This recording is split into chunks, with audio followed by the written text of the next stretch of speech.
దేవునికి మహిమ కలుగును గాక. హల్లెలూయా. అందరూ చెప్తాం హల్లెలూయా. అందరూ చెప్పట్లే. ఒకసారి దేవదేవుని స్తుతిద్దాం. ప్రాముఖ్యమైన సమయంలోనికి వచ్చాం.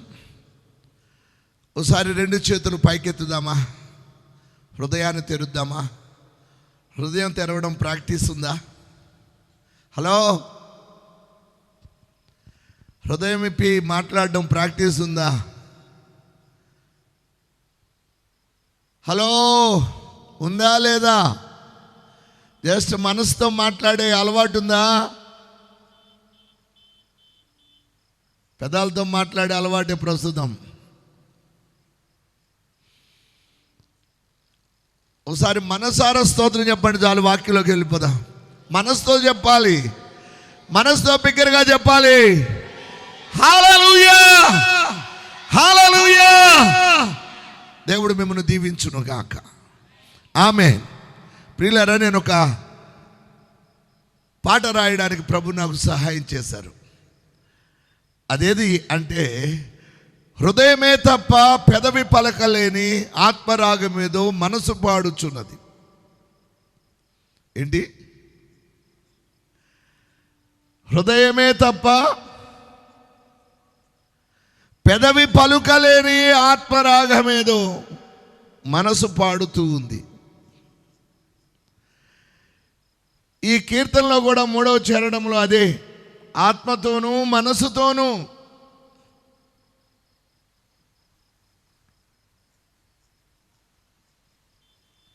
దేవుని మనము స్తుతించాలి.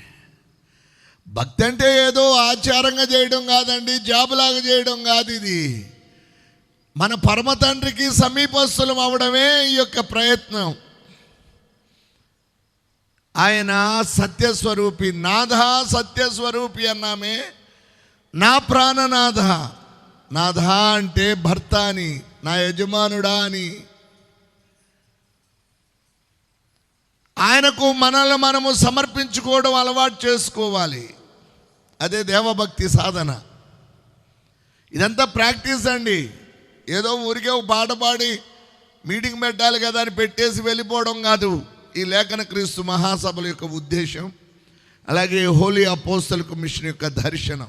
ఒకసారి అందరూ చివరి వారు ఇక్కడికి వినబడాలని గొప్ప సంకల్పంతో మీరు స్తోత్రం చెప్పాలి. యా, హల్లెలూయా, హల్లెలూయా. దేవుడు అందరినీ దీవించును గాక. ఆమేన్. ప్రియులారా, ఆలకించండి. గత రాత్రి అంటే ఒకసారి సింహావలోకనం చేస్తూ వెళ్దాం. సింహావలోకనం అంటే అర్థం ఏంటంటే, మీరు సింహపు బొమ్మ చూసి ఉంటారు. సింహపు బొమ్మ వేసినప్పుడు తల స్ట్రైట్గా చూపెట్టరు, బాడీ ఇలా ఉంటుంది, హెడ్ ఇలా తిరిగి ఉంటుంది. ఆ బొమ్మ యొక్క సింబల్ ఏంటంటే సింహావలోకనం అంటారు. ఏ సింహమైనా అది అరణ్యానికి మృగరాజు. అది నడుస్తూ నడుస్తూ ప్రతి 4 అడుగులకు ఒకసారి ఇలా నడుస్తున్నది తిరిగి ప్రక్కకు తిరిగి చూసుకుంటుంది. నేను ఎక్కడున్నాను, ఎవడన్నా నా శత్రువు నా వెనుకున్నాడా అని. వెనుకకు తేరిపార చూడ్డాన్ని సింహావలోకనం చేయడం అంటారు. ఈ లేఖన క్రీస్తు మహాసభలో నిన్నటి దినాన ప్రభు మనతో మాట్లాడారు. ఆయన ఆరోహణమైనప్పుడు చెరను చెరగా పట్టుకొని పోయి మనుషులకు ఈవులు అనుగ్రహించెను అని చెప్పబడి ఉన్నది. ఆరోహణమాయను అనగా ఆయన భూమి యొక్క క్రింది భాగములకు దిగెను అని అర్థం ఇచ్చుచున్నది కదా. ఆయన ఆరోహణమైనప్పుడు మనుషులకు ఈవులు ఇచ్చాడని ఎక్కడ చెప్పబడింది అంటే 68వ సంకీర్తన 18వ చరణాన్ని చదువుకున్నాం. నీవు ఆరోహణమైతివి, పట్టబడిన వారిని చెరపట్టుకొని పోతివి, మనుషుల చేత నీవు కానుకలను తీసుకొంటివి. చాలు చాలు చాలు. ఆయన మనుషుల దగ్గర నుంచి తీసుకున్న కానుకలు ఏమిటి అనంటే, దేవుడు పాత నిబంధన భక్తులకు ఇచ్చిన ఆత్మాభిషేకం. మరలా ఆయన మనుషులకు ఇచ్చిన ఈవులు ఏమిటి అనంటే, ఆ పాత నిబంధన భక్తుల యొక్క ఆత్మాభిషేకాన్ని నేడు దేవుడు తన యొక్క ప్రియమైన సంఘము మీద ఆయన కుమ్మరిస్తున్నాడు. అందుకే రాత్రి చెప్పాను, ఇక్కడ మీకు కావాలంటే యెషయా ఆత్మను మీరు పొందుకోవచ్చు, మీకు కావాలి అంటే మీరు ఇర్మియా ఆత్మను పొందుకోవచ్చు. అలాగే మీకు కావాలి అని అంటే ప్రియులారా ఆలకించండి, దేవదేవుని యొక్క చేలో జతపని వారిగా పనిచేసిన మన పాత నిబంధన భక్తుల యొక్క ఆత్మాభిషేకాన్ని తిరిగి మనం పొందుకోవచ్చు. అలాగే నమ్మకంగా పనిచేసిన వారి ఆత్మను పొందుకోవచ్చు, నమ్మక ద్రోహులైన వారి ఆత్మను కూడా పొందుకోవచ్చు. ఎవరి స్పిరిట్ నీ లోపల పనిచేస్తుందో ఒకసారి తేరిపార చూసుకోండి అని రాత్రి నేను జ్ఞాపకం చేశాను. ఇప్పుడు విషయంలోకి వచ్చేస్తున్నాను, వాక్యములోనికి. ప్రియులారా దయతో ఆలకించండి. మీరు యెషయా గ్రంథంలోనికి రండి. 8వ అధ్యాయం 16వ వచన భాగం చదవండి. ఈ ప్రమాణ వాక్యమును కట్టుము, ఈ బోధను ముద్రించి నా శిష్యులకు అప్పగించుము. యాకోబు చాలు. ఈ ప్రమాణ వాక్యమును కట్టుము, ఈ బోధను ముద్రించి నా శిష్యులకు అప్పగించు. ప్రమాణ వాక్యములు అంటే దేవదేవుడు తన యొక్క సంఘము, తన సేవకులు, తన బిడ్డలు అనుసరించవలసిన విధానాలు దేవుడు ముద్రించమన్నాడు. ఉదాహరణకు చెప్తా వినండి. అసలు ప్రమాణ వాక్యాలు ముద్రించబడకపోతే అక్కడ మీరు కాస్త 20వ వచనం కూడా చదవండి. అక్కడే అధ్యాయంలోనే ఉంటాం మనం చాలాసేపు. ధర్మశాస్త్రమును అందరూ చదవండి. ధర్మశాస్త్రమును ప్రమాణ వాక్యమును విచారించుడి. ఈ వాక్య ప్రకారము వారు బోధించని ఎడల వారు అందరూ చదవండి. ఈ వాక్య ప్రకారము వారు బోధించని ఎడల వారికి ఏం కలగదు?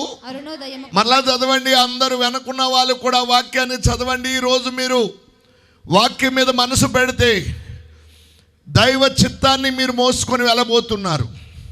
ఆమేన్ చెప్పండి. దేవుని యొక్క చిత్తము నెరవేర్పు ఎలాగో నేర్చుకొని మీరు వెళ్ళబోతున్నారు. ఆమేన్ అందరూ చెప్దాం హల్లెలూయా. ఇప్పుడు చదవండి. ధర్మశాస్త్రమును 20వ వచనం, యెషయా గ్రంథం 8వ అధ్యాయం 20వ వచనం చదవండి. మా ధర్మశాస్త్రమును ప్రమాణ వాక్యమును విచారించుడి. ఈ వాక్య ప్రకారము వారు బోధించని ఎడల వారికి ఏమి కలుగదు? వినండి. ఈ ధర్మశాస్త్రమును ప్రమాణ వాక్యమును ఏం చేయాలి? విచారించాలి.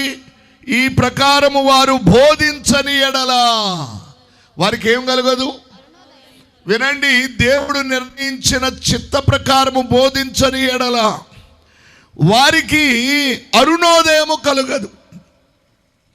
అరుణోదయం అంటే స్ట్రైట్గా విషయంలోకి వస్తున్నా.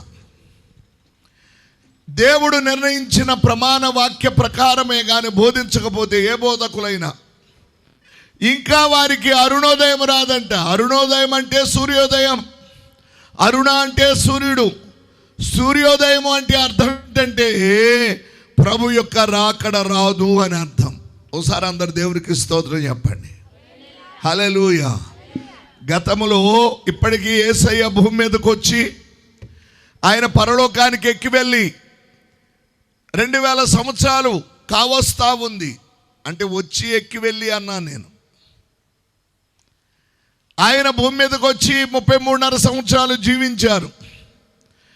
మరలా 33లోకి వెళ్తే కానీ 2000 సంవత్సరాలు కంప్లీట్ అవ్వదు సిలువ వేయబడి. స్తోత్రం. ఓకేనా? అయితే ఆయన ఒక బోధను నిర్ణయించారు. ఆయన కొన్ని ప్రమాణ వాక్యాలు ఇచ్చారు. ఆ వాక్య ప్రకారము బోధించాలి ఏ సేవకుడైనా. మీకు అర్థమయ్యేటట్టు చెప్తాను. మన చిన్నప్పుడు అంటే నా చిన్నప్పుడు, నాకంటే పెద్దలు ఉన్నారు, పెద్దలు చాలామంది పెద్దలు ఇక్కడ ఉన్నారు. మన తాతల నాటి కాలంలో ఇంత సంపూర్ణమైన భక్తి లేదు. కొందరు రోమన్ క్యాథలిక్ మిషన్ అని, కొందరు లూథరన్ మిషన్ అని, కొందరు బ్యాప్టిస్ట్ మిషన్ అని, కొందరు ఏవేవో రక్షణ సైన్యం, సాల్వేషన్ ఆర్మీ అని ఇలా. అయితే ఇదివరకు చిలకరించేవాళ్ళు. ఇప్పుడు కొంతకాలం వచ్చింది, చిలకరింపు తప్పునైనా కాస్తంత బాప్తిస్మంలో దేవుడు నిర్ణయించిన పద్ధతి ఉంది, అది పాటించాలని మార్టిన్ లూథర్ గారు చిలకరింపు బాప్తిస్మాన్ని పెట్టారు. అయితే అంటే లూథరన్ మిషన్లో. కానీ ఇప్పుడు సహోదరులు కూడా కాస్తంత గ్రహింపయ్యి అందరూ ముంచుడు బాప్తిసం ఇస్తున్నారు. మనకు తెలియనప్పుడు చేశాం. గతంలో పరిశుద్ధాత్మను ధిక్కరించారు. ఇప్పుడు కరిస్మాటిక్ వచ్చింది. కరిస్మాటిక్ బోధ అంటారు. కరిస్మాటిక్ అంటే ఏంటంటే what ever Bible teach we teach that, what ever Bible preach we preach that. Bible ఏదైతే బోధిస్తుందో దాన్ని మేము బోధిస్తాం, బైబిల్ ఏదైతే చెప్తుందో దానిని మేము చెప్తాం అని చెప్పేటువంటిది. అంటే ఒకవేళ తప్పు అనిపిస్తే కరెక్ట్ చేసుకుంటాం. దానిని కరిస్మాటిక్ అంటారు. అంటే తెలియక మనం ఏదో బోధిస్తున్నాం, ఎవరైనా మంచి చెప్పారనుకోండి, అది కాదు బాబు ఇది తప్పు, అది కాదు ఇది రైట్ అని చెప్తే దాన్ని సరి చేసుకొని వాక్యానికి లోబడేటువంటి సిద్ధాంతాన్ని కరిస్మాటిక్ అంటారు. విషయంలోకి వచ్చేస్తున్నాం. ఇలా నేర్చుకుంటున్నాం అనేక మార్పులు వచ్చేస్తున్నాయి. ఇప్పుడు అందరూ దేవుని ఆత్మతో స్తుతించేటువంటి యోవేలు ప్రవచనం నెరవేరేటువంటి దినాల్లో ఉన్నాం. యోవేలు ప్రవక్త ప్రవచించాడు, అంత్య దినముల యందు మనుషులందరి మీద నా ఆత్మను కుమ్మరిస్తా. అందరూ ఒకసారి దేవునికి స్తోత్రం చెప్తారా?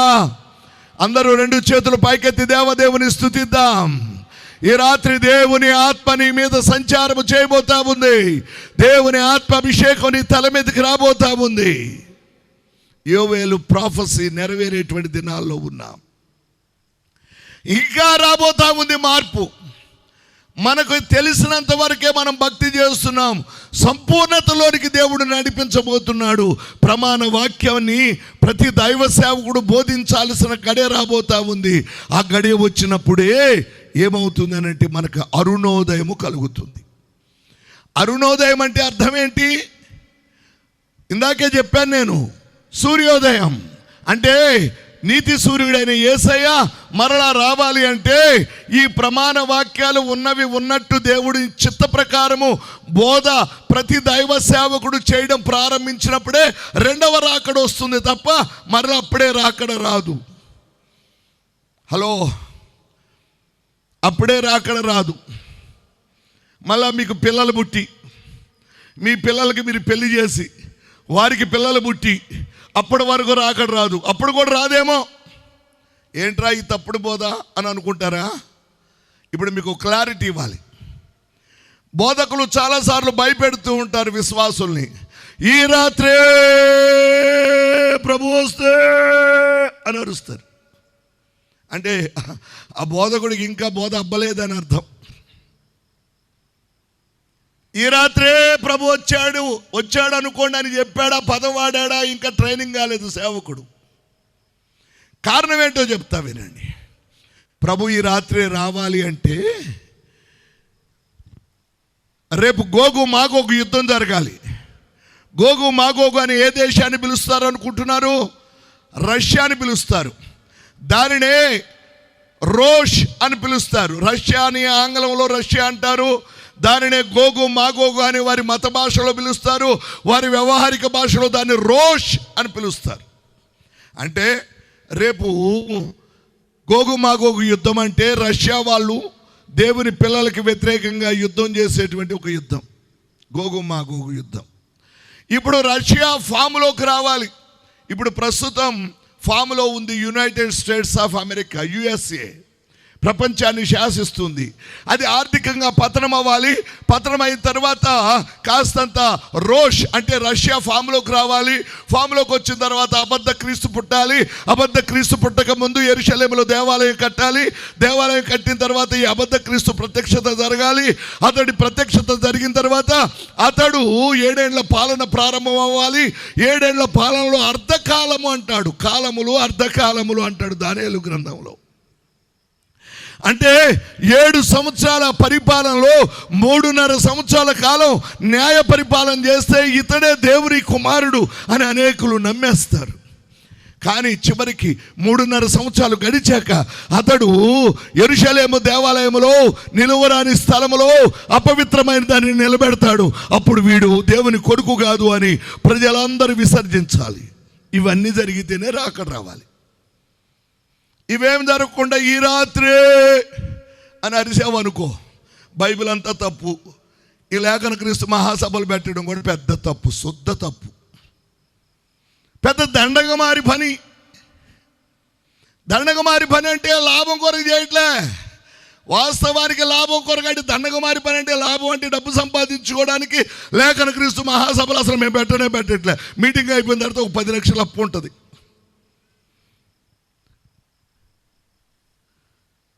తెలిసి కూడా నేను పెడతాను, అందులో దూకుతాను. ఎందుకు దూకుతావా అంటే ఇది దండగమారి పని కాదు, వ్యాపారం. ఇది ఏ వ్యాపారం? ఆత్మల వ్యాపారం. ఒకసారి అందరు దేవునికి స్తోత్రం చెప్పండి. అందరు చెప్పాలి హల్లెలూయా. ఈ వ్యాపారం ఏదనుకుంటున్నారు? దీన్ని ఇంగ్లీష్లో ట్రేడింగ్ అంటారు. ట్రేడింగ్ అంటే తెలుసా? వినండి, బిజినెస్ అండ్ ట్రేడింగ్. మీకు అర్థమయ్యేటట్టు చెప్తాను. వ్యాపారానికి ట్రేడింగ్ వాణిజ్యము అని ట్రేడింగ్ అంటే. ఇప్పుడు చెప్తున్నాను, కాస్తంత వినండి. వాణిజ్యము వేరు, వ్యాపారం వేరు.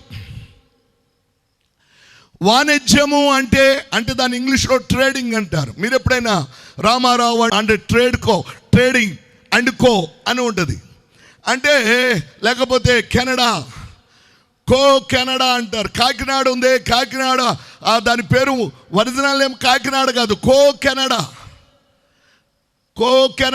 కెనడా అంటే కెనడా వాళ్ళు అక్కడ బిజినెస్ చేసేవాళ్ళు. ఆ దేశం నుంచి ఇక్కడికి వ్యాపారం వచ్చేది. దాని కాకినాడని కెనడా అనేవాళ్ళు. రాను రాను దాన్ని కాకినాడ అన్నాం. ఇప్పుడు చెప్తా, విషయంలోకి వస్తున్నా వినండి. వాణిజ్యము అంటే అర్థం ఏంటంటే ఒక దేశానికి ఇంకొక దేశానికి మధ్య జరిగే లావాదేవీలను వాణిజ్యం అంటారు. దాన్ని ఇంగ్లీష్లో ట్రేడింగ్ అంటారు. వ్యాపారము అంటే అర్థం ఏంటంటే అక్కడ స్థానికంగా లోకల్గా వ్యక్తుల మధ్య జరిగేదాన్ని వ్యాపారం అంటారు. ఇప్పుడు వినాలి, మేము చేస్తున్నది ఏదనుకుంటున్నారు? We are doing the business of trading. నా పేరు పరిశుద్ధరావు, నా భార్య పేరు ఎస్తేర్ రాణి. మేము చేస్తున్న వ్యాపారం ఏంటంటే పరలోకపు వ్యాపారం. అంటే వాస్తవానికి నాకు పిల్లలు లేరు. చాలామంది 100 చర్చిలు కట్టాలని నన్ను అడుగుతారు పిచ్చోళ్ళు. అంటే నన్ను పిచ్చోడు అనుకుంటారు వాళ్ళు అమాయకంగా. పాపం ఏంటంటే, బాబు ఎందుకు ఇంత బాధపడుతున్నావు, ఎందుకు ఇల్లు కట్టుకోలేదు, ఏం లేదు, చర్చిలు అయితే కడతావు అంటారు. నేను వాళ్ళకి ఇచ్చే సమాధానం ఏంటంటే, వారికి నేను ట్రేడింగ్ చేస్తున్నా, నేను నా భార్య కలిసి. ఆ ట్రేడింగ్ ఏంటో చెప్పనా? 100 చర్చిలు కట్టి ఇద్దరు చచ్చిపోయాం అనుకోండి. వినండి, మేము చచ్చిపోయాక ప్రతి చర్చి ఎవరో ఒకరు స్వాధీనం చేసుకుంటారు. అంటే ఫలానా వ్యక్తి తీసుకోవాలని మేము చెప్పాం. ఎవరో ఒకరు ఆక్రమించుకుంటారు. ఆక్రమించుకున్నాక జరిగేది ఏంటనుకున్నారు? దానిలో పని జరిగిద్ది. పని జరిగితే ప్రతి చర్చిలో ఒక సేవకుడు ఒక సంవత్సరానికి ఒక 10 ఆత్మలు సంపాదించాడు అనుకోండి. అంటే సేవ చేసేవాడు ఆత్మలు సంపాదించకుండా ఉండడు కదా. 10 మంది అంటే సంఘం వచ్చి 10 మంది విశ్వాసులు రక్షించాడు అనుకోండి సేవకుడు. అప్పుడు 100 సంఘాలు కట్టి చచ్చిపోయాను అనుకోండి. నేను జరిగేది ఏంటనుకున్నారు? 100 సంఘాల్లో సంవత్సరానికి వచ్చి 10 ఆత్మల లెక్క చొప్పున సంవత్సరానికి 1000 ఆత్మలు అవుతాయి. అయితే ఇప్పుడు 1000 ఆత్మలు ఏమవుతాయి అనుకుంటున్నారు? మేము ఇక్కడ కట్టించి వెళ్ళిపోయిన మందిరాల్లో పని జరుగుతూ ఉంటే 1000 ఆత్మలు పరలోకానికి నిత్యం పోతూ ఉంటాయి. అంటే చచ్చిపోయాక కూడా మేము పని చేస్తూ ఉంటాం. That is our vision. మేము చచ్చిపోయాక కూడా దేవుని పని చేస్తూ ఉంటాం. That is our vision. That is called trading business, the business of spirits. అందుకు ఇదంతా కాలక్షేపానికి కాదు. అయితే ఇప్పుడు ఆలకించండి.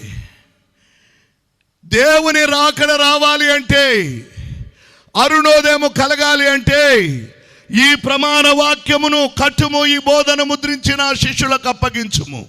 మళ్ళా చదవండి. ధర్మశాస్త్రమును ప్రమాణ వాక్యమును విచారించుడి. ఈ వాక్య ప్రకారము వారు బోధించని ఎడల వారికి అరుణోదయము కలుగదు. వారికి ఏం కలగదు? అరుణోదయం అంటే ఇందాకే చెప్పాను నేను స్ట్రైట్ గా. వారికి అంటే దేవుని వాక్య ప్రకారమైన బోధ జరగకపోతే రాకడ రాదు అని. అరుణోదయం కలగదు అంటే క్రీస్తు రాడు అని. ఇప్పుడు చెప్తాను వినండి. అప్పుడే క్రీస్తు రాడు. మళ్ళీ ఇంకోసారి చెప్తున్నా, ఇది నా బోధ కాదు, యేసయ్య బోధ ఇది. మీకు కావాల వాక్యం? రండి, మత్తయి సువార్త 24వ అధ్యాయం. అందరు మీ పరిశుద్ధ గ్రంథాలు తెరిచి చూడండి. 6వ వచనాన్ని చదవండి. మరియు మీరు యుద్ధములను గూర్చి యుద్ధ సమాచారములను గూర్చి వినబోదురు. మీరు కలవరపడకుండా చూచుకొనుడి. ఇవి జరగవలసి ఉన్నవి. అందరూ చదువుతున్నారు వెనక వాళ్ళు. 24వ అధ్యాయం మత్తయి సువార్త వినండి, మీకు చెప్తాను. మత్తయి సువార్త 24వ అధ్యాయం రాకడ సందేశపు అధ్యాయం, మార్కు సువార్త 13వ అధ్యాయం రాకడ సందేశపు అధ్యాయం, లూకా సువార్త 21వ అధ్యాయం రాకడ సందేశపు అధ్యాయాలు. ఇప్పుడు మత్తయి సువార్త 24:6 చదవండి ఒకసారి. మరియు మీరు యుద్ధములను గూర్చి యుద్ధ సమాచారములను గూర్చి వినబోదురు.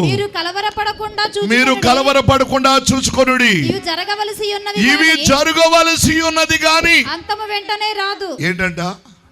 యుద్ధాలు, కరువులు, భూకంపాలు, జనం మీదకి జనం, రాజ్యం మీదకి రాజ్యం లేవవలసి ఉంది కానీ అంతము వెంటనే రాదు. యేసయ్య చెప్పిన మాట ఇది. కొండ మీద ప్రసంగం కాదు ఇది. కొండ మీద ప్రసంగంలో ఇది 2వ భాగం. కొండ మీద యేసు ప్రభు వారు ఒలివల కొండ మీద ఏకాంతంగా ఉన్నప్పుడు అడుగుతారు, నీ రాకడకు ఈ యుగ సమాప్తికి సూచనలు ఏంటో మాతో చెప్పు అంటే అప్పుడు చెప్తాడు, రాజ్యం మీదకి రాజ్యం వస్తుంది, పలువురు నా పేరట వచ్చి నేనే క్రీస్తు అని చెప్పి పలువురిని మోసగిస్తారు. భయపడొద్దు. అక్కడక్కడ కరువులు వస్తాయి, యుద్ధాలు జరుగుతాయి, భూకంపాలు వస్తాయి. ఇవన్నీ వేదనలకు ప్రారంభమే తప్ప అంతము వెంటనే రాదు. యేసయ్య చెప్పిన మాట అది. అంతం రావాలి అంటే, యేసయ్య రావాలి అంటే, అరుణోదయం కలగాలి అంటే ఈ ప్రమాణ వాక్యములు కట్టబడాలి. దేవునికి అందరం ఒకసారి స్తోత్రం చెప్దాం. హల్లెలూయా. అయితే ఈ రాత్రి ఒక చిన్న మాట చెప్పి ప్రార్థన చేస్తా. ఈ ప్రమాణ వాక్యాలు నెరవేరే వరకు మనందరము దేవుని ఇంటిలో పనిచేయాలి. అక్కడ ఒక్కసారి చూడండి, యెషయా గ్రంథం 8వ అధ్యాయం 18వ వచనాన్ని ఒకసారి చదవండి. ఇదిగో అందరూ తీయాలి. యెషయా గ్రంథంలో ఇందాకే చెప్పాను నేను, 8వ అధ్యాయంలోనే చాలాసేపు ఉంటామని. యెషయా గ్రంథం 8వ అధ్యాయం 18వ వచనం. ఇదిగో నేనును యెహోవా నాకిచ్చిన పిల్లలను సియోను కొండ మీద నివసించు సైన్యములకు అధిపతియగు యెహోవా వలని సూచనలుగాను మహత్కార్యములుగాను ఇశ్రాయేలీల మధ్య ఉన్నాము. అర్థం చేసుకుంటూ ఒకసారి మళ్ళా చదవండి. ఇదిగో నేనును. అందరూ వెనుకున్న వాళ్ళు కూడా ఇదిగో నేనును యెహోవా నాకిచ్చిన పిల్లలను సియోను కొండ మీద నివసించు సైన్యములకు అధిపతియగు యెహోవా వలని సూచనలుగాను మహత్కార్యములుగాను ఇశ్రాయేలీల మధ్య ఉన్నాము. అదే పాట రూపంలో రాసింది. ఇందాక పాట రిలీజ్ చేశాం కదా సాంగ్.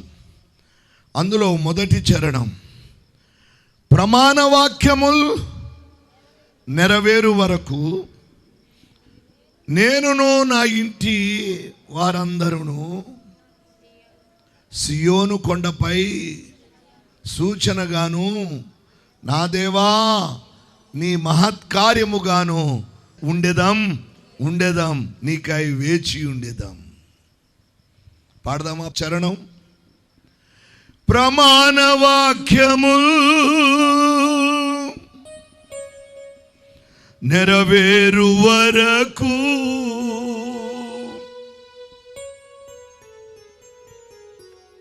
నేనును నా ఇంటి వారందరును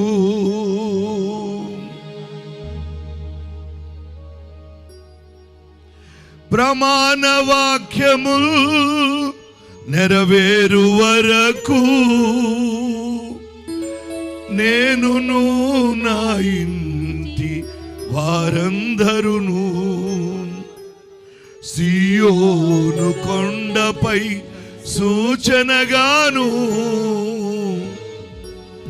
మా దేవుని మహత్కార్యముగాను ఉండేదం నీకై వేచి ఉండేదం. నా ప్రాణనాథ సత్యస్వరూపీ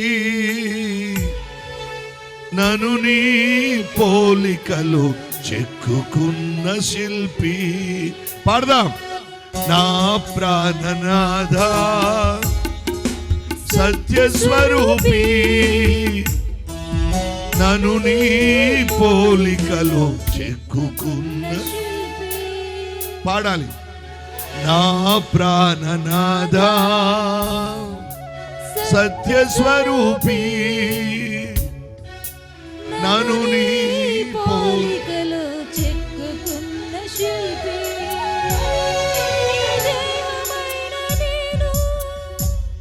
నా శిరసువైన నిన్ను చేరా నీ అరుణోదయముకై ఎదురు చూచుచుంటిని.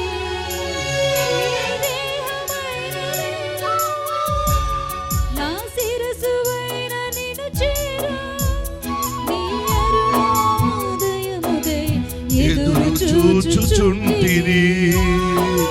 నా ప్రాణనాథ నను నీ పోలికలు చెక్కుకున్న శిల్పి. నా ప్రాణనాథ. అందరూ పాడదాం. నను నీ పోలికలు చెక్కుకున్న శిల్పి.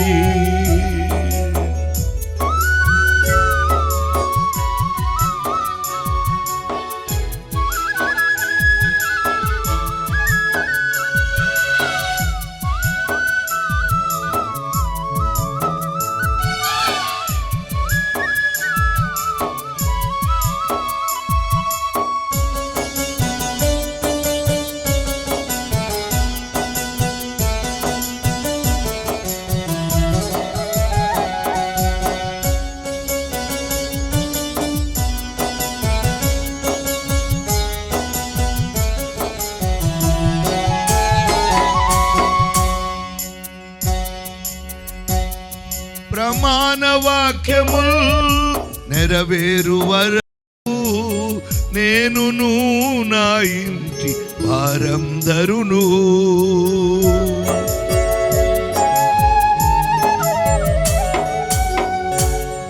ప్రమాణ వాక్యముల్ నెరవేరు వరకు నేనును నా ఇంటి వారందరును సియోను కొండపై సూచనగాను మా దేవుని సియోను కొండపై సూచనగాను మా దేవుని కార్యముగాను ఉండేదం నీకై వేచి ఉండేదం నీకై వేచి ఉండేదం. నా ప్రాణనాథ సత్యస్వరూపీ నను నీ పోలికలు చెక్కుకున్న శిల్పి. హల్లెలూయా. అందరు చెప్దాం హల్లెలూయా. ఇక్కడ వినండి, మీకు సంగతి. యెషయా మాట్లాడుతున్నాడు, ఈ ప్రమాణ వాక్యములు నెరవేరే వరకు నేనును నా ఇంటి వారందరూ సియోను కొండపైన ఒక సూచనగాను, ఓ మా దేవా నీ యొక్క మహత్కార్యముగాను నేను నా ఇంటి వారు ఉండేదాన్ని అని ఉంది, కానీ అక్కడ ఉండేదం అనాలి. నేను నా ఇంటి వారు ఉంటాం అని చెప్పడం, అక్కడ అచ్చు తప్పుబడింది ప్రింట్. అయితే ఇప్పుడు దయతో ఆలకించండి. దేవుని ప్రమాణ వాక్యాలు నెరవేరడానికి మనము మన ఇంటి వారము ఒక సూచనగా ఉండాలి అని దేవుడు కోరుకుంటున్నాడు. సూచన అంటే మీకు జ్ఞాపకం చేయనా, అక్కడే యెషయా గ్రంథంలోనే 7వ అధ్యాయం 1వ వచనం చదవండి ఒకసారి. అందరూ లేఖనాలు పరిశోధిద్దాం. యూదారాజైన ఉజ్జియా మనముడును యోతాము కుమారుడునైన ఆహాజు దినములలో సిరియా రాజైన రెజీనును ఇజ్రాయేలు రాజునైన రెమల్యా కుమారుడునైన యుద్ధము చేయవలెనని యెరూషలేము మీదికి వచ్చిరి గాని. ఆగండి, ఇక్కడ కథ అంతా నేను చెప్పేస్తా. ఆహాజు అనే యూదా రాజు పరిపాలిస్తున్న దినాలలో, యూదా దేశానికి రాజుగా ఉన్నప్పుడు, ఆహాజు పేరు గుర్తుంచుకోండి. ఆ యూదా దేశాన్ని నాశనం చేయాలి అని సిరియా రాజు అలాగే మరొక ఆయన కలిసి యూదా దేశం మీదకి రావడానికి ప్రయత్నం చేస్తారు. ఆహాజు ఆ దినాల్లో యూదా వారికి రాజు. ఆ దినాల్లో ఏమవుతుందంటే, వీరు కుట్ర పనితే వీరి వల్ల అవ్వదు, వారు కాస్తంత తెలివిగా వ్యవహరిస్తారు. యూదారాజుని జయించడం అంతంత మాత్రం కాదు అని వారు ఏం చేస్తారు అంటే, ఇజ్రాయేలు రాజును కూడా సపోర్ట్ తీసుకుంటారు. సపోర్ట్ తీసుకొని ఇప్పుడు యూదా ఇజ్రాయేలు అనేవి 2 రాజ్యాలుగా అయిపోయాయి. ఇజ్రాయేలీలు వేరు, ఇజ్రాయేలు రాజ్యము వేరు, యూదా రాజ్యము వేరు. వారు దేవుని పిల్లలే, వీరు దేవుని పిల్లలే. కానీ యూదాలో దేవుడు ప్రసిద్ధుడు, యూదా దేవుని సింహాసనం, యూదా దేవుడు కోరుకున్నటువంటి రాజ్యం. యూదాలో దేవుడు తన యొక్క సింహాసనాన్ని స్థిరపరిచిన రాజ్యం అది. దాన్ని జయించి ఈ సిరియా రాజు ఏం చేస్తాడంటే, కుట్ర పన్ని దాని మీద కాస్త మీరు అక్కడే చూడండి, 7వ అధ్యాయంలోనే 6వ వచనం చదవండి. అందరూ 6వ వచనం. మనము యూదా దేశము మీదికి పోయి దాని జనులను భయపెట్టి దాని ప్రాకారములను పడగొట్టి తాబేయేలను వాని కుమారుని దానికి రాజుగా నియమించెదము రండి అని చెప్పుకొనిరి. వినండి, ఈ 3 రాజులు కలిసి యూదా రాజుని హతం చేసి, రాజును చంపేసి, వినాలి, రాజును చంపేసి దాని ప్రజలను నేలమట్టం చేసి దాన్ని పడగొట్టి దాని మీద తాబేయేలు వాని కుమారుని కూర్చోబెడదామని కుట్ర పన్నారట, ఒక అన్యుణ్ణి కూర్చోబెడదామని. అప్పుడు దేవుడు యెషయాని పంపిస్తాడు. యెషయాని పంపించి అంటాడు, ఇది కుదరదు, ఆ మాట నిలువదు, ఇది జరగదు. 7వ వచనం చదవండి. 7వ వచనం. అయితే అందరూ చదవడానికి ప్రయత్నం చేయండి. అయితే ప్రభువైన యెహోవా ఇలాగు సెలవిచ్చుచున్నాడు, ఆ మాట నిలువదు. ఏయ్ వినవోయ్, ఆ మాట నిలవదు. ఎవడ్రా వాడు నా సింహాసనం మీద కూర్చోడానికి? రాస్కల్.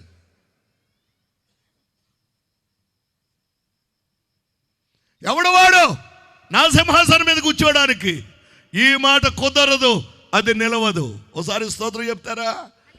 దేవుడు కలుగ చేసుకున్నాడు. ఇప్పుడు అందరూ చప్పలు కొడదాం ఒకసారి దేవునికి. Praise the Lord. దేవుని ఆత్మ దిగి వచ్చును గాక. చేతుల పైకి చప్పలు కొడదామా?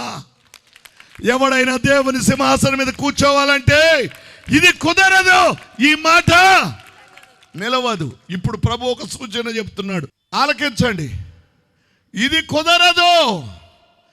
ఎవడు ఆ సింహాసనం మీద, యూదా సింహాసనం మీద కూర్చునే అన్యుడు ఎవడు? కుదరదు ఇది అని. ఇప్పుడు మీరు 10వ వచనం చదవండి. యెహోవా ఇంకను ఆహాజునకు ఇలాగూ సెలవిచ్చెను. ఆహాజు అంటే యూదా రాజు భక్తి కలిగిన వాడు ఆహాజు. ఆహాజుతో ఇలాగూ సెలవిచ్చెను, నీ దేవుడైన యెహోవా వలన సూచనను అడుగుము, ఒక సూచనను అడుగుము. అది పాతాళమంత లోతైనను సరే, ఊర్ధ్వలోకమంత ఎత్తైనను సరే. ఆహాజు నేను అడగను. ఇప్పుడు యెషయా ప్రవక్తను పంపించాడు దేవుడు. ఓ ఆహాజు, దేవుడు మాట్లాడుతున్నాడు, విను. ఇదిగో ఆ సిరియా రాజు, ఇజ్రాయేలు రాజు, ఆ పెకహు అలాగే రెజీను అనే వాళ్ళు నీ మీదకు వస్తున్నారు. తాబేయేలు అని కుమారుని యూదా సింహాసనం మీద కూర్చోబెట్టడానికి. ఇది కుదరదు, ఆ మాట నిలవదు. అయితే నువ్వు పని చేయి, భయపడొద్దు వారికి, భయపడకుండా ఒక పని చేయి, దేవుని ఒక సూచన అడుగు. అది పాతాళమంత లోతైనను సరే, ఊర్ధ్వలోకమంత ఎత్తైనను సరే, యెహోవా నీ కొరకై సూచన చూపెడతాడు అన్నాడు. అంటే ఆహాజు అంటాడు, నేను అడగను, ప్రభుని శోధించను, చాలా భక్తిపరుడు. ఇప్పుడు మాట్లాడుతున్నాడు. కంటిన్యూ చేయండి. 11వ వచనం. ఆహాజు నేను అడుగను యెహోవాను శోధింపనని చెప్పగా అతడు ఇలాగు చెప్పెను. దావీదు వంశస్థులారా, ఓ ఇప్పుడు ప్రవక్త మాట్లాడుతున్నాడు. దావీదు వంశస్థులారా వినుడి, మనుషులను విసిగించుట చాలదనుకొని నా దేవుని కూడా విసిగింతురా. కాబట్టి ప్రభువు తానే ఒక సూచన మీకు చూపును. ఇప్పుడు 14వ వచనం అందరూ చదవాలి, వెనుకున్న వాళ్ళు కూడా. కాబట్టి ప్రభువు తానే ఒక సూచన మీకు చూపును. ఆలకించుడే కన్యక గర్భవతి అయి కుమారుని కని అతనికి ఇమ్మానుయేలు అని పేరు పెట్టును. ఆగండి, చాలు. ఇప్పుడు అందరూ ఆలకించండి. వాక్యాన్ని ముగించబోతున్నాను విషయం చెప్పి. అదేంటంటే, ఆహాజు దేవుడైన యెహోవా తానే ఒక సూచన నీకు చూపెడుతున్నాడు. ఓ యూదా వారలారా, ఇజ్రాయేలు వారలారా, ఆలకించండి. ప్రభు తానే ఒక సూచన మీకు చూపెట్టబోతున్నాడు. ఇదిగో, చదవండి ఆ వాక్యాన్ని. 14వ వచనం. ఇదిగో కన్యక గర్భవతి అయి కుమారుని కని అతనికి ఇమ్మానుయేలు అని పేరు పెట్టును. చాలు. ఈ వాక్యము మనము చాలాసార్లు చదువుతాం.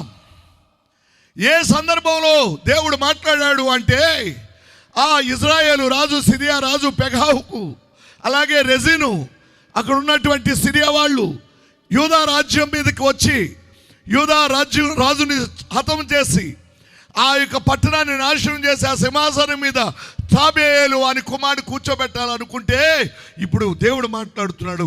ఆ మాట కుదరదు, అది నిలబదు. అయితే దేవుడు తానే ఒక సూచన చూపెడుతున్నాడు. కన్యక గర్భవతి కుమారుని కంటుంది, అతనికి ఇమ్మానుయేలు అని పేరు మీరు పెడతారు. ఇప్పుడు వినండి, కన్యక గర్భవతి అవ్వడం ఒక సూచన. మరియా ఈ యొక్క వాక్యములో కన్య మరియా ఒక సూచనగా మారింది. ప్రమాణ వాక్యములు నెరవేరడానికి కన్య మరియా ఒక సూచన. ఈ అంత్య దినాలలో ప్రభు రావడానికి, అరుణోదయం కలగడానికి ఈ రాత్రి ఈ స్థలంలో ఉన్న మీలో ప్రతి ఒక్కరిని దేవుడు తన సూచనగా అభిషేకించబోతున్నాడు. 2 చేతులు పైకెత్తి ఆమేన్ చెప్పండి. ఆమేన్. దేవుడు నిన్ను సూచనగా, మరియను ఒక సూచనగా పెట్టాడు. మరియ పేరు తరాలు మారిన, యుగాలు మారిన మారదు అని చెప్పినట్టు దేవుడు మరియను ఒక సూచనగా, మహత్కార్యముగా దేవుడు నిలబెట్టాడు. ఇప్పుడు అంత్య దినాలలో దేవుని ప్రమాణ వాక్యాలు నెరవేరడానికి దేవుడు నిన్ను కూడా ఒక సూచనగా చేయాలని ఆశపడుతున్నాడు. మీరు ఒక వాక్యం చదువుతారా? పరమగీత గ్రంథం 4వ అధ్యాయం 4వ వచనం చదవండి. జయ సూచకముల నుంచుటకు దావీదు కట్టించిన గోపురముతో అందరూ చదవాలి. జయ సూచకముల నుంచుటకు దావీదు కట్టించిన గోపురముతోను 1000 డాలులను సూరుల కవచములన్నీయును వ్రేలాడు ఆ గోపురముతోను నీ కందరము సమానము. మళ్ళా చదువుతారా అర్థం చేసుకుంటూ చదవండి. జయ సూచకముల నుంచుటకై దావీదు కట్టించిన గోపురముతోను. వినండి, దేవదేవుడు దావీదుని అభిషేకించి వాడుకుంటున్న దినాల్లో దావీదు తన యొక్క మహానగరంలో ఒక పెద్ద అందమైనటువంటి ఒక స్థలములో ఆహ్లాదకరమైన ప్రదేశంలో కొన్ని గోపురాలు కట్టాడట. ఎందుకు కట్టాడు? జయ సూచకములను ఉంచుటకు. జయ సూచకాలంటే వినండి, మరియను దేవుడు ఒక జయ సూచకంగా ఉంచాడు.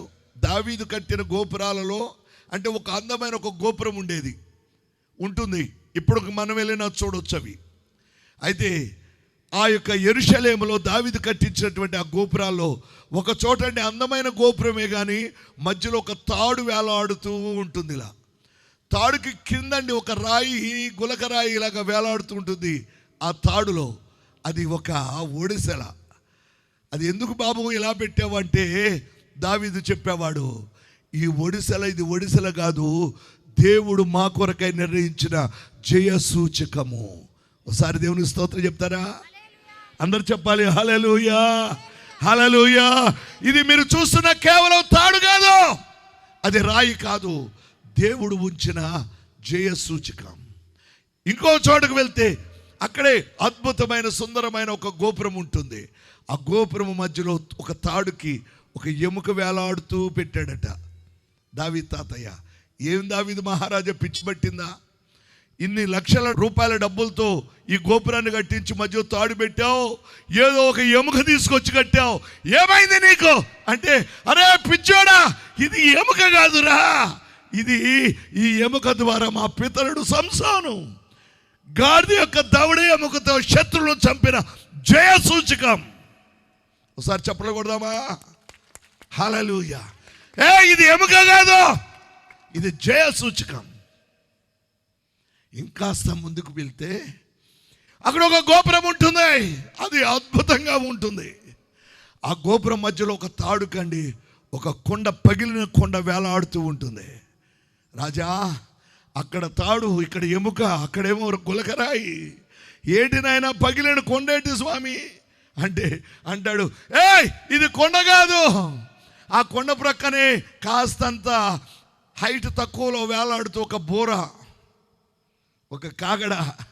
ఏంటి నాయన అంటే దావీదు తాతయ్య చెప్పేవాడు, ఇది ఈ కొండతో మా పితరుడు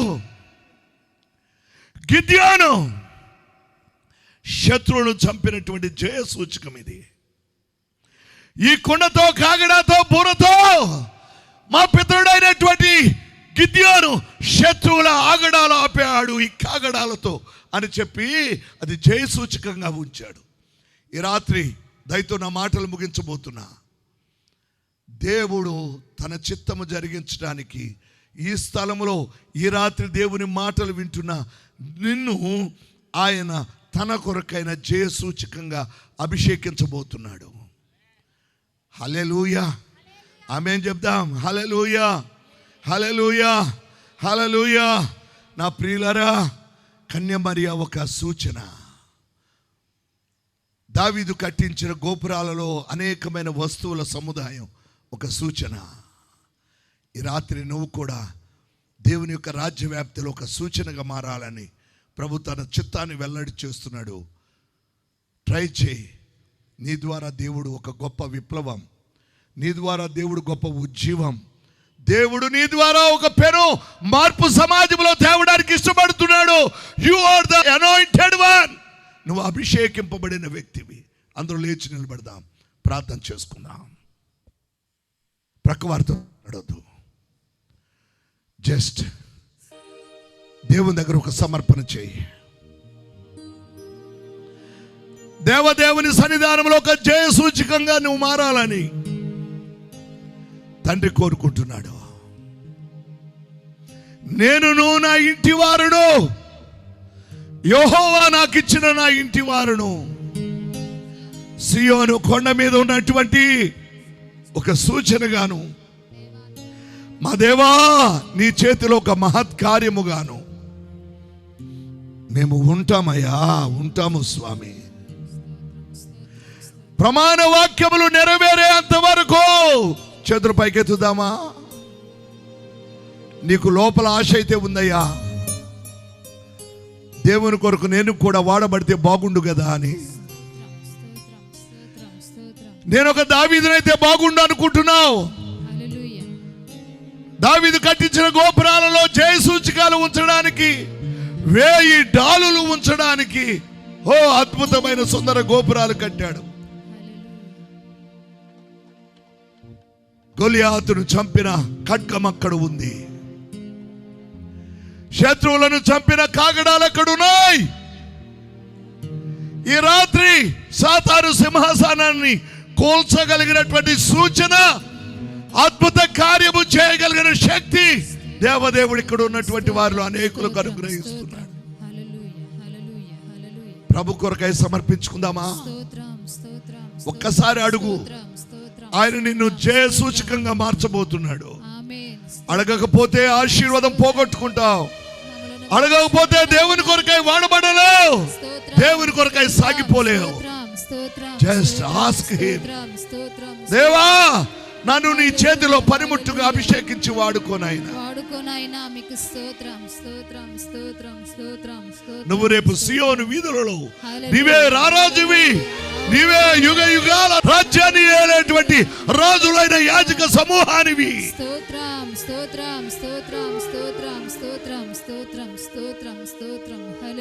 దేవా ప్రార్థన చేద్దాం.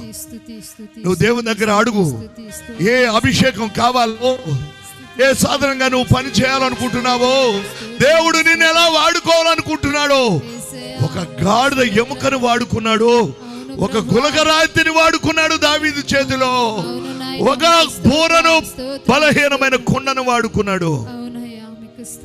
అంతేకాదు సంఘం ఉజ్జీవం కొరకై దేవుడి రాత్రి నిన్ను కూడా వాడుకోవాలనుకుంటున్నాడు. దయతో అందరూ ప్రార్థనలో ఉండాలి. రాత్రి దేవుడు అనేకులను తాకుతున్నారు, దేవుడు అనేకులను బాగు చేస్తున్నారు. ఆయన మిమ్మల్ని దర్శిస్తున్నాడు, ఆయన వాక్కు నీ నోట ఉంచుతున్నాడు, నిన్ను ప్రత్యేకించుకుంటున్నాడు. ఆయన నీ కుడి చేయి బలంగా దేవుని వైపెత్తు, ఆత్మలో దేవుని స్తుతిస్తూ నీ బలహీనత కలిగిన స్థలంలో నీ ఎడమహస్తాన్ని ఉంచు. తండ్రి యొక్క దేవుని ఆత్మ నిన్ను బాగు చేస్తుంది, దేవుని ఆత్మ నిన్ను అభిషేకిస్తుంది, నిన్ను మండిస్తుంది. నీ లోపల ఒక నూతన కార్యం ప్రారంభించింది. దేవుడు నిన్ను ఆయనకు ప్రియమైన సాధనముగా చేసుకోబోతున్నాడు. ప్రార్థిస్తుండగా దేవుని దగ్గర ఓ వరాన్ని అడుగు, ఒక కృపను అడుగు, అది పొందుకొని నువ్వు ఇంటికి వెళ్ళబోతున్నావు. మహోన్నతుడా, ప్రేమ కలిగిన మా మహా పరిశుద్ధ తండ్రి, మీ బంగారు పాదాలకు వందనాలయ్యా. ఈ రాత్రి మీరు మమ్మల్ని ప్రేమించారు, మమ్మల్ని జయసూచకంగా చేయడం మీ చిత్తం. నాయనా, యెషయా ప్రవక్త ద్వారా మీరు పలికించారు, ఇదిగో కన్యక గర్భవతి అయి ఒక కుమారుని కంటుంది. అదే ప్రభు ఇచ్చేటువంటి ఒక సూచన అన్నావు, అది నెరవేరింది. అయితే అంత్య దినాలలో నీ ప్రమాణ వాక్యములు నెరవేరే అంతవరకు, నీ బోధ ముద్రింపబడే అంతవరకు మాకు అరుణోదయము కలుగదు అన్నావు. నాయనా, ఈ బోధను ముద్రించు, ఈ ప్రమాణ వాక్యాలు ప్రకటించు, ఈ బోధను ముద్రించి నా శిష్యులకు అప్పగించు అన్నావు. నాయనా, మీరు మా కొరకై బోధ చేయడం ప్రారంభించారు. కొండ మీద ప్రసంగంలో ఆయన ఆ జన సమూహమును చూచి కొండ ఎక్కి కూర్చుండగా ఆయన శిష్యులు ఆయన యొద్దకు వచ్చిరి అని, అప్పుడు ఆయన నోరు తెరచి ఎలాగూ బోధింపసాగాను అని మాట్లాడు. అయ్యా, మీ బోధ మేము ముద్రించడానికి, మీ బోధ ప్రకారము మేము జీవించడానికి మీరు మాకందరికీ సహాయము చేసి నడిపించమని, అలాగుననే ఈ రాత్రి నాయనా మీ సన్నిధానంలో చేతులెత్తి వారి హృదయం లోపల మూలుగు పెడుతూ, ఆత్మతోనూ మనసుతోనూ పాడుతూ, మీ కొరకై తడువులాడుతూ వెతుకులాట చేస్తున్న నా ప్రియ సహోదరి సహోదరులందరినీ దీవించండి నాయనా. బిడ్డలు ఇళ్లకు తిరిగి వెళ్తుండగా అందరూ ఆత్మ సంబంధమైన స్వస్థత, శారీరక స్వస్థత, ఓ నా తండ్రి, సంపూర్ణ సిద్ధి పొందుకొని నీ పోలికలోనికి మార్చబడుతూ వారు నాయన వారి జీవితాలు క్రొత్త బాటలో నడవడానికి సహాయం చేయండి. రాత్రి బిడ్డలు మీ వైపు చేతులు ఎత్తారయ్యా. బలహీనత కలిగిన స్థలంలో ఎడమ హస్తాలు ఉంచారు నాయన. బిడ్డల యొక్క శరీరంలోనికి మీ మంచి ఆరోగ్యాన్ని, వారి ఆత్మీయ జీవితంలోనికి మీ ఉన్నతమైన అభిషేకాన్ని యేసు క్రీస్తు వారి నామములో విడుదల చేస్తున్నాను నాయన. ఇప్పుడే ప్రతి ఒక్కరు యేసు క్రీస్తు వారి నామములో స్వస్థత నొందుదురుగాక. మనలో ఉన్న రోగము, శాపము, దారిద్రత యేసు క్రీస్తు వారి నామములో తొలగిపోవునుగాక. ప్రియ పరిశుద్ధాత్మదేవ, మీ బిడ్డలందరూ గొప్ప వెలుగు చూచుదురుగాక.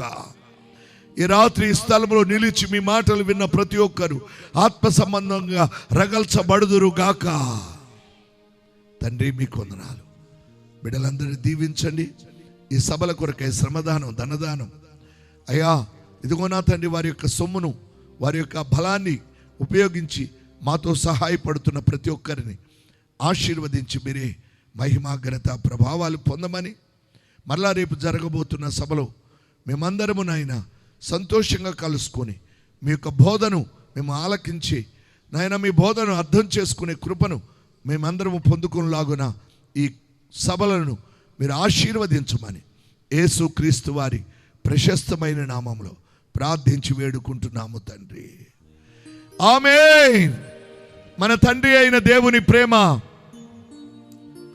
ఆయన కుమారుడును లోకరక్షకుడైన యేసుక్రీస్తు వారి నిత్య కృప, పరిశుద్ధాత్మని యొక్క అన్యోన్య సహవాసము, సమాధానం కూడి ఉన్న మనకును సకల పరిశుద్ధులకును ఆయన కృప సదాకాలము తోడై ఉండి నడిపించునుగాక. ఆమేన్. దేవుడు అందరినీ దీవించునుగాక. May God bless you all. ఆమేన్. చెప్దాం ఆమేన్. ప్రక్కవారి వైపు తిరిగి మే గాడ్ బ్లెస్ యు అని చెప్పండి. దేవుడు మిమ్మల్ని దీవించునుగాక అని చెప్పండి.